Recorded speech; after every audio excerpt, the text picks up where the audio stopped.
2019, and a lot of people forget how easy it is to actually shoot a video because all you need is one of these. Well, you need one of these and one of these. Well, you need, okay, so you need this and one of these, and maybe this would help. You could probably also get away with using this. Anyways, honestly, it's really simple.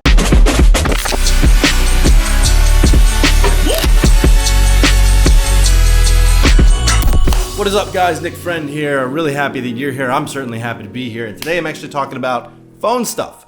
And this is going to be kind of a two-parter. We're going to talk about shooting with phones, and then we're going to talk about editing with phones. Today, part one is all about shooting content with a phone. So I have an iPhone 10 here, and I'm going to talk about why this can actually be used for legitimate filmmaking and producing cinematic quality imagery. For me, there's three things that you need to keep in mind when you're using a phone to create cinematic imagery, and that is exposure level, movements, and shutter speed. Obviously, first things first is the phone. I have the iPhone 10 and I have the Nomad Moment Collab case that has the Moment lens mount, so it allows me to put Moment lenses on the phone. Likewise, I have the Moment 58mm telephoto lens that I like to use. That's my favorite focal length that they make. It's not like crazy sharp, but it has some interesting characteristics about the image that it produces, so I stick with that.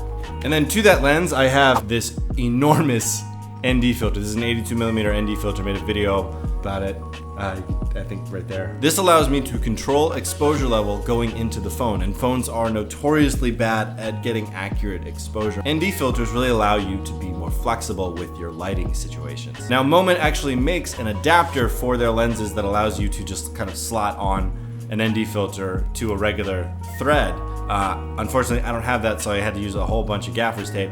I don't have gaff tape, but it did have painter's tape, so I just kind of went with it. It took a lot of tape, obviously, but yeah, this ended up working out pretty well. Second thing I want to talk about is movement, and I want to stress this very deeply. Deliberate movement with a camera is a telltale of solid filmmaking. I'm fortunate enough to have the Manfrotto Nitrotech tripod head, which is a beautiful tripod head that allows me to counterbalance the weight of any camera package that I put on top of it. I made that video right there. So long as you're able to smoothly operate the camera with intention and precision, you're gonna get that high quality camera movement. Okay, so that's points 1 and 2. What's point number 3? Shutter speed, and that's where the phone actually comes into play. I use an app called Moment.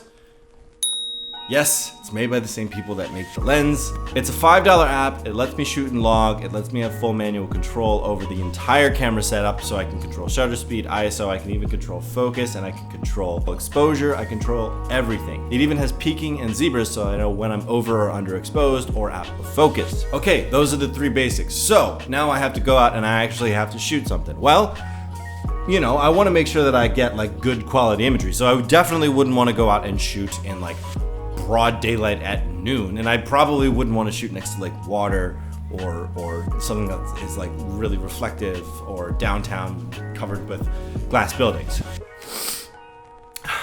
Well,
okay, in all seriousness, I did want to do that because I wanted to stress test this camera setup, because I want to make sure that this phone, as a camera, can stand up to difficult shooting situations. So if you put your phone/camera in a less than ideal situation and you still get decent results, that's usually a testament to a good camera setup. But another thing I want to harp on is that the reason that it looked cinematic wasn't because I was shooting it on a phone.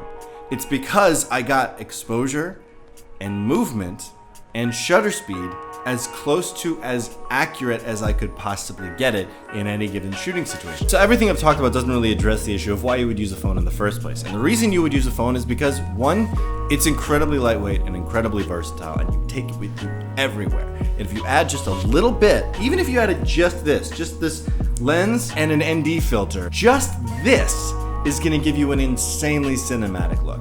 If you add the ability to control your shutter speed and the movement of the camera on top of that, you're gonna get a genuinely good looking image. And with a phone, I really do think that in this day and age, this kind of stuff, totally possible.